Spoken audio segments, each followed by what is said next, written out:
Bien, notre arrêt sur info avec Mathureau. Il est déjà 6h24, ça passe vite. Les médecins du travail, ceux qui font passer les visites médicales d'embauche, sont en colère contre le projet de loi de réforme du travail. Le texte prévoit de supprimer ces visites médicales d'embauche. Elles ne seraient plus destinées qu'à certains salariés à risque.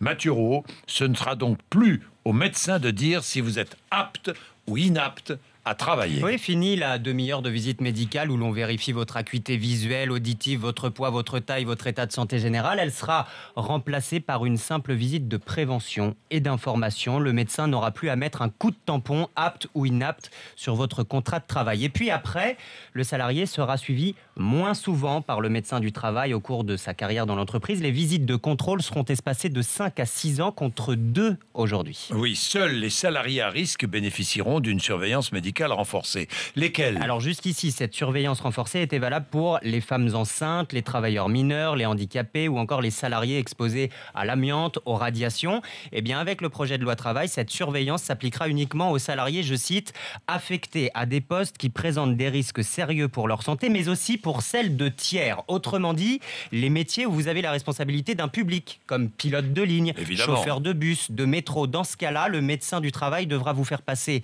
un test physique, un test psychologique. Si le salarié le réussit, il est apte, sinon il est déclaré inapte.